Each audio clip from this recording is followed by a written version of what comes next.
Shalom, shalom, shalom, shalom, shalom. Que la paix du Seigneur soit avec vous. Le thème de ce soir, c'est emprisonné du regard des autres et du jugement, j'ai du mal à pardonner. Sans plus tarder, nous allons aller droit au but par rapport au sujet de ce thème. De nos jours, en tant que des enfants du Christ, nous marchons dans la ressemblance du Christ. Mais il y a des choses encore qui manquent dans notre vie parce que nous n'avons pas de bons conseillers. Nous n'avons pas de bons conseillers et c'est ce qui nous emprisonne encore et que nous avons du mal à pouvoir avancer dans notre vie spirituelle. C'est pour cela que j'ai pris ce thème, emprisonné du regard des autres et du jugement, j'ai du mal à pardonner. Frères et sœurs, lorsque nous sommes appelés enfants du Christ, toute chose que nous devons faire d'abord, nous devons mettre Dieu au centre de notre vie. Mais malheureusement, ce n'est pas le cas parce qu'on croit être dans la maison du Seigneur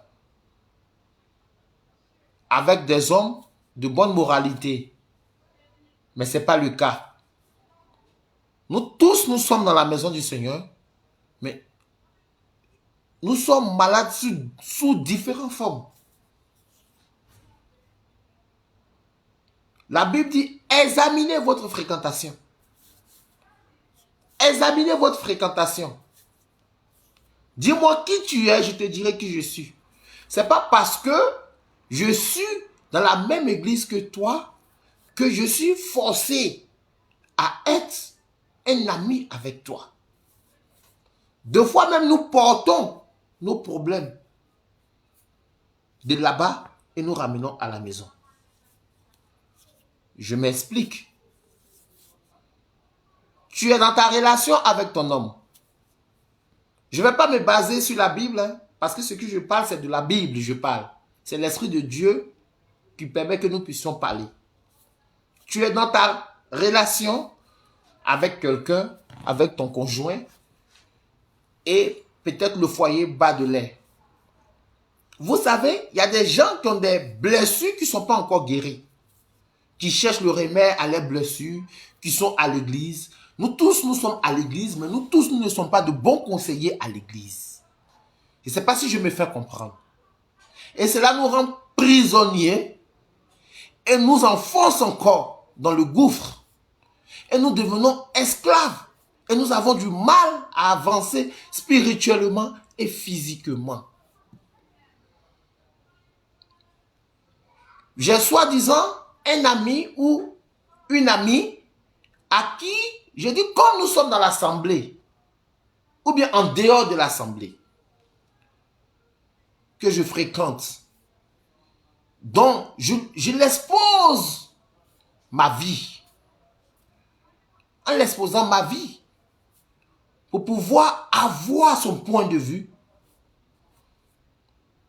Mon frère, voilà où on devient esclave.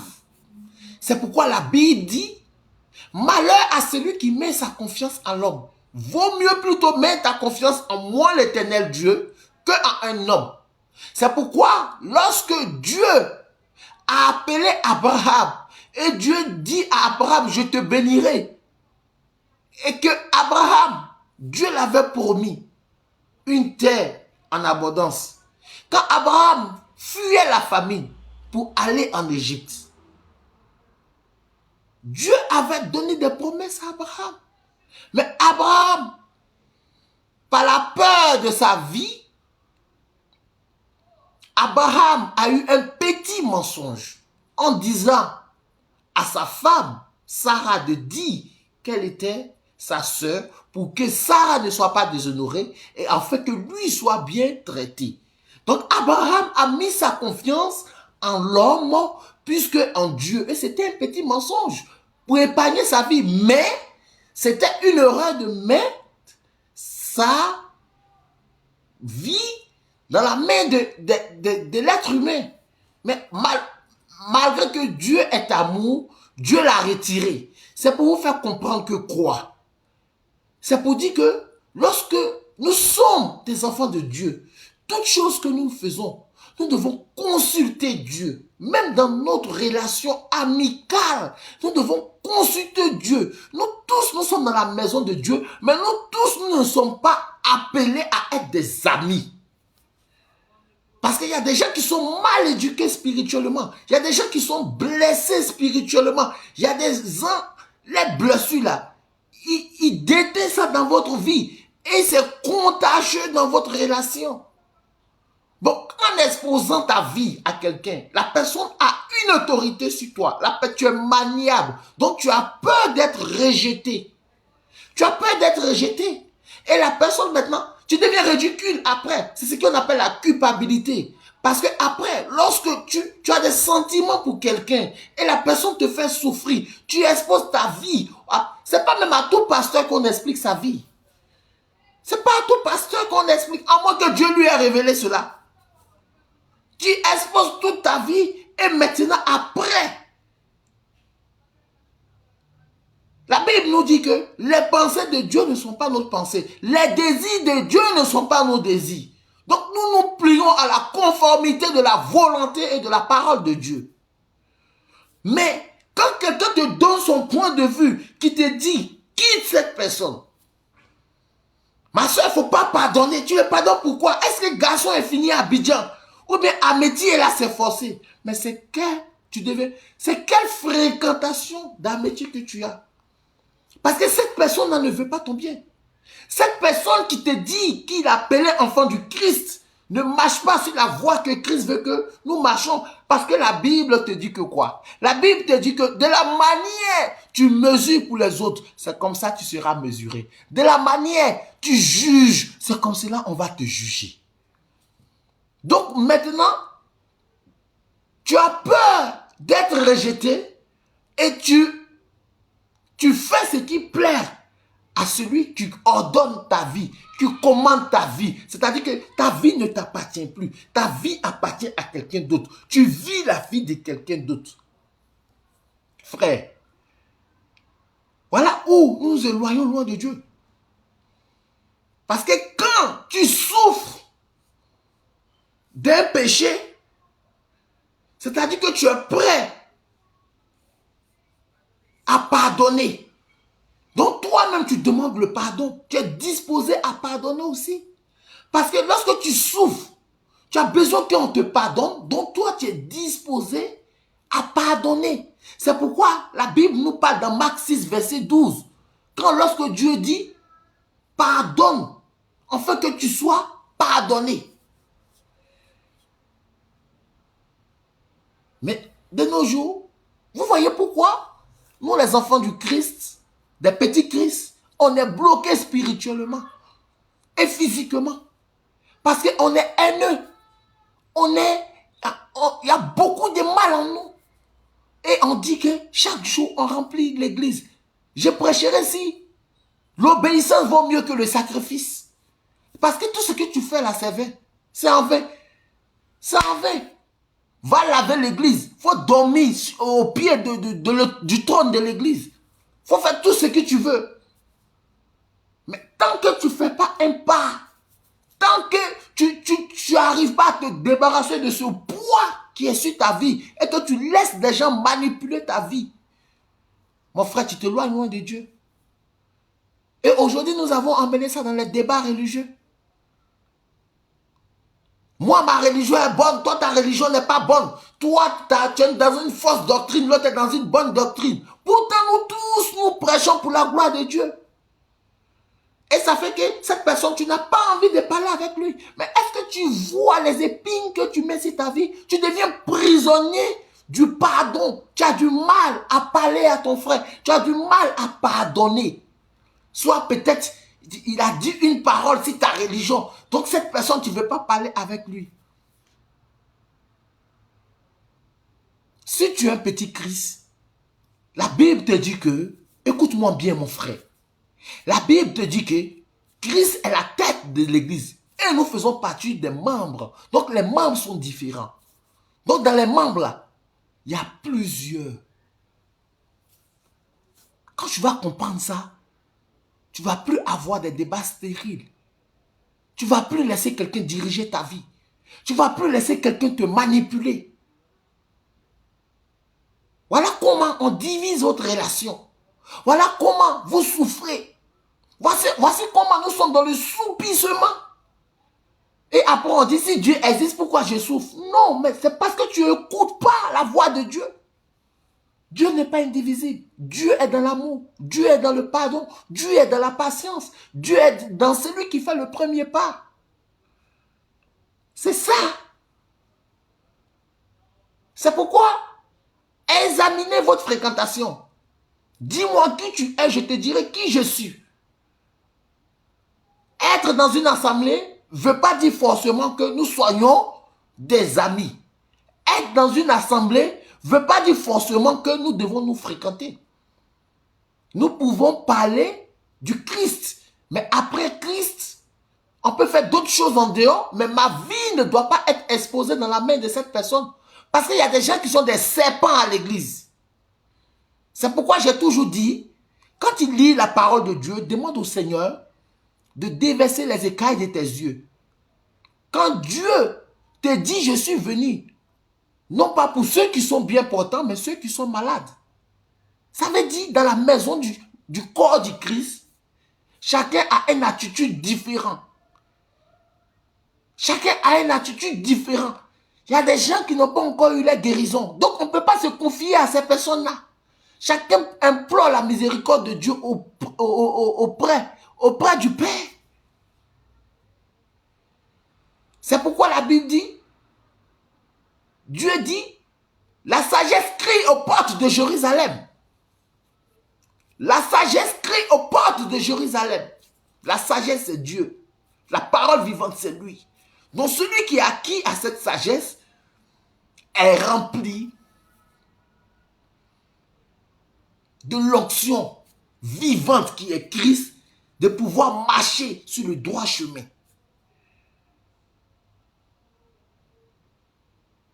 Donc quand on a des amis à qui nous avons besoin de nous orienter, et ces personnes qui sont remplies d'orgueil, ces personnes qui sont des mauvais conseillers, ces personnes qui ont eu des blessures dans leur vie, ou bien qui ne sont pas stables dans leurs relations, et vous prenez ces personnes-là, en vous exposant votre vie, vous devenez prisonnier de ces personnes-là, parce que vous avez donné toute votre vie à cette personne-là, vous avez donné votre énergie à cette personne-là, vous jurez par cette personne-là. Je ne peux pas concevoir que tu es une femme mariée, et puis tu es une amie célibataire. Pourquoi? Pourquoi?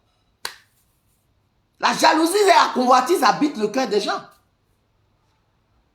Tu es marié, tu as une femme, tu as une amie célibataire. Quel conseil elle pourra te donner? Tu travailles, tu fais quoi avec un homme qui est en quête de travail? Tu es marié, tu fais quoi avec un homme célibataire? Mais le diable va rentrer dedans. Le diable va rentrer dedans. C'est pourquoi la parole de Dieu nous examinez toutes choses que vous faites. Examinez toutes vos relations. Examinez tous vos projets. Examinez toutes vos connaissances. C'est ça. Dieu nous dit d'examiner tout. D'examiner tout, mes frères et sœurs. D'examiner tout. Voilà comment nous sommes esclaves et nous avons du mal à pardonner et l'orgueil habite notre cœur. Non, il m'a fait du mal. Non, je ne peux pas le pardonner. Non, il m'a injuré. Et on te pousse, tes amis te stimulent. Non, mais tu es bête, pourquoi tu pardonnes? Tu fais quoi? Mais la Bible nous dit, la manière dont tu mesures pour celui qui est en face de toi, c'est comme ça pour toi sera mesuré. Est-ce que tu comprends un peu ce que ça veut dire? Si tu n'avances pas spirituellement, n'en veux en personne. Examine ta vie. Peut-être autrefois, tu avais une relation avec un homme. Et cet homme-là peut-être est venu te demander pardon. Et jusqu'à aujourd'hui, tu as du mal à accepter. Ou bien, avant, tu avais une fille que tu aimais. Cette fille t'a trahi. Et cette fille, après, elle est venue te demander pardon. Tu dis non, tu ne peux pas accepter. Mon frère, apprends à pardonner. Il est facile de prier dans le secret pour dire, Seigneur, j'ai pardonné. Mais il est difficile de demander pardon à celui qui se trouve en face de nous. Parce que Dieu, tu ne l'as jamais vu. Donc, à chaque fois que tu fais des bêtises, tu rentres dans le secret et tu dis, Seigneur, pardonne-moi. Tu vois? Parce que tu adores l'homme. Ok, la Bible te dit, malheur à celui qui met sa confiance en l'homme, que plutôt qu'à Dieu. Et quand je t'ai donné l'exemple d'Abraham, Abraham, de peur qu'on enlève sa vie, il a obligé sa femme à dire qu'il est sa sœur, afin que sa femme soit bien honorée et que lui soit bien traité. Donc Abraham a mis sa confiance en l'homme plutôt qu'à Dieu. Pourtant, Dieu lui avait promis des grandes choses. Mais comme Dieu est miséricordieux et que Abraham rentrait dans le plan de Dieu, afin que la gloire de Dieu soit glorifiée, Dieu a secouru Sarah dans la main des Égyptiens. Est-ce que tu peux comprendre cela? C'est pour te dire, ce n'est pas à tout le monde on dépose sa vie. Examine Dieu d'abord. Lorsque Saul combattait, Dieu a dit à Saul, lors d'un combat, ne laisse personne, tu tues tout le monde. Mais Saul, par l'autorité, par la politique, par le pouvoir, Saul a eu peur d'être rejeté par le peuple. Et Saul a écouté la voix du peuple et épargné la vie du roi. Et Samuel a dit, Dieu t'avait ordonné d'exterminer tout le monde. Qu'est-ce que je vais vous faire comprendre? Quelle était la chute, la fin de Saul? Quelle était la fin de Saul? Donc ça veut dire, lorsque Dieu t'ordonne quelque chose, ou bien quand tu es un enfant en Christ, toute chose que tu dois faire, examine le Seigneur. Donc si tu dois pardonner, par la gloire de Dieu, pardonne. Va pardonner, fais le premier pas, pardonne. Parce que quand tu es souffrant, que tu cherches le pardon de l'autre, c'est que tu es prêt qu'on te pardonne aussi. C'est ce que la Bible te dit. C'est pourquoi dans notre Père, il dit pardonnez à ceux qui vous ont offensé, afin que vous-même on vous pardonne. Frère, ne vis pas ta vie sur le regard de quelqu'un. Ne laisse pas quelqu'un dicter ta vie. Ne laisse pas quelqu'un te manipuler. Ne laisse pas quelqu'un te dire que tu n'as pas le droit de pardonner. Ne laisse pas quelqu'un te dire que cet homme-là t'a fait souffrir, bien cette femme-là t'a fait souffrir. Pourquoi tu retournes avec elle? Les pensées de Dieu ne sont pas nos pensées. Les désirs de Dieu ne sont pas notre désir. Nous nous soumettons à la volonté de Dieu. Nous nous soumettons à la volonté de Dieu. Toi qui m'écoutes, mon frère, si aujourd'hui tu as du mal à pardonner à quelqu'un et qu'à l'instant que tu écoutes cette vidéo, que l'Esprit de Dieu te visite, afin que tu puisses faire le premier pas et aller demander pardon. Que l'orgueil quitte ton cœur, parce que l'orgueil est le péché qui peut te faire rater ton salut. Si tu as une amie ou un ami, toujours, qui te met en palabre avec quelqu'un, sachant te faire croire qu'il t'aime, mon frère, fais attention. Examine toutes les pensées. Examine ta conscience. Parce que celui que tu crois être prêt pour toi, c'est cette personne-là qui emmènera la chute dans ta maison. Examine les pensées de Dieu. Cherche à avoir une relation franche avec Dieu. Dis à Dieu de te donner la force de faire le pas, de pardonner. La confiance n'estime pas le contrôle. Arrêtez d'exposer votre vie à n'importe qui. Arrêtez d'exposer votre vie aux hommes de Dieu. Les hommes de Dieu vous ont déjà montré la voie. Les hommes de Dieu vous ont déjà montré le chemin. Rentre dans le secret. Prie le Seigneur Dieu des armées. Lorsqu'elle te dépasse, quand tu vois un père spirituel, papa, soutiens-moi spirituellement parce que j'ai un problème familial. J'ai un problème dans le foyer. Ça s'arrête là. Arrêtez. Dieu dit de déposer ta vie entre ses mains. Parce que la majorité de nous ne sommes pas des bons conseillers. Parce qu'il y a des gens aujourd'hui qui sont blessés à l'intérieur d'eux, qui ne sont pas guéris, et ils croient être sages en vous donnant de mauvais conseils. En vous disant que Dieu m'a dit quitte ton homme. En vous disant que Dieu m'a dit que cette personne est sorcier. Dieu m'a dit que cette église n'est pas bon. Dieu m'a dit que ceci est comme ça. Mais lui, Dieu lui dit tout le temps, frère, ouvrez vos yeux. Arrêtez d'être emprisonné sous l'autorité des gens. Arrêtez de vous laisser manipuler par des gens. Arrêtez de croire que les hommes sont Dieu. Toute personne cherche son salut auprès de Dieu. C'est pourquoi Paul a dit, après avoir prêché, j'implore le pardon de Dieu afin que le royaume des cieux ne soit pas fermé. Ça veut dire que Paul examinait toujours sa vie. Et Paul pardonnait toujours.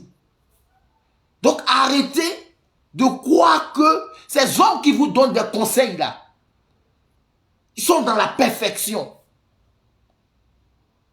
Et ces hommes vous emmènent des divisions dans votre relation.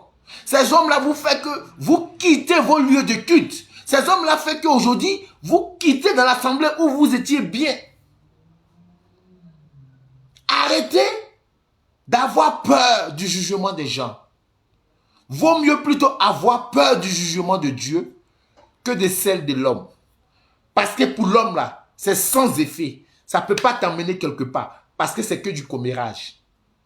C'est que du commérage. Et c'est ce qui fait qu'on a du mal à avancer spirituellement et physiquement. Mais vaut mieux plutôt avoir peur de Dieu que de l'homme. C'est pourquoi c'est pas tout le monde qui rentre chez toi. C'est pas tout le monde que tu dois faire entrer chez toi. C'est pas avec tout le monde. On a de la métier. Quand Dieu dit examinez la conscience, examinez toutes choses, c'est pas en vain. Quand Dieu dit la sagesse crie à la porte de Jérusalem, c'est pas en vain. Les paroles de Dieu sont pénétrables, impénétrables. Hein. Les paroles de Dieu parlent d'une manière ou d'une autre. Mais c'est parce que nous fermons nos cœurs. C'est parce que nous ne prenons pas la peine d'écouter ce que Dieu veut nous dire. Frères et sœurs, apprenons à faire le pas. Apprenons à ne pas être dans la manipulation des gens. Ce sont des gens toujours qui vous dictent des choses. Mais est-ce que ces hommes-là vous ont déjà dit leur vie? Est-ce que ces hommes-là, ils vous ont déjà suggéré leurs problèmes? Est-ce que ces hommes-là, ils vous ont déjà dit que j'ai besoin d'aide? Mais apprenez à vous corriger. Apprenez à demander dans le secret. Apprenez à implorer la miséricorde de Dieu. En fait que Dieu vous oriente. Parce que c'est tout cela qui engendre beaucoup de péchés dans votre vie. Et vous dites que nous sommes chrétiens, mais notre vie n'avance pas. Parce que tu es maniable, tu es manipulable, tu n'as pas de décision. C'est-à-dire on dit va à gauche, tu vas à gauche, va à droite, tu vas à droite. Jusqu'à moment on te dit laisse ton mari, tu le laisses. Laisse ta femme, tu la laisses. Mon frère, que Dieu vous ouvre la pensée spirituelle. En fait que Dieu même dépose une connaissance, une intelligence, le savoir dans votre âme, dans votre esprit. et que vous ne soyez plus sous l'emprise de la manipulation des gens qui exercent une autorité sur votre vie, des gens qui exercent comme la manipulation dans votre vie. Il y a beaucoup de chrétiens qui sont souffrants comme ça. Il y a beaucoup de chrétiens qui sont malades comme ça. Et c'est ce qui fait que beaucoup de chrétiens sont découragés. Parce qu'on les étouffe spirituellement. Parce qu'ils n'ont pas, ils n'ont pas de caractère, ils n'ont pas de charisme. Parce qu'ils pensent que c'est lui qui lui parle là, c'est Dieu qui est devant. Ok, il y a des gens qui se déguisent en loup. Que Dieu vous aide. Que Dieu vous guide. Que Dieu encore impose sa main. Là où vous avez mal. Là où vous êtes blessé. Là où vous avez le mal à faire du pas. Que Dieu mette dans sa beauté, selon l'Esprit Saint, vous guide. Que l'Esprit de Dieu travaille pour vous. Pour que vous soyez libérés de toute oppression de manipulation, afin que la paix et la tranquillité de Dieu soient dans votre vie. Que vous soyez bénis. Que Dieu encore dépose sa grâce et sa bénédiction dans toutes circonstances de votre vie. Que tout soit délié dans le nom puissant de Jésus-Christ. Lui qui est assis sur son trône, qui ne cesse d'intercéder pour nous auprès de Dieu, pour la gloire victorieuse de notre Seigneur Jésus-Christ, où tous les anges et les archanges ne cessent de dire Saint, Saint, Saint. Saint est le Seigneur. Soyez bénis et shalom à vous.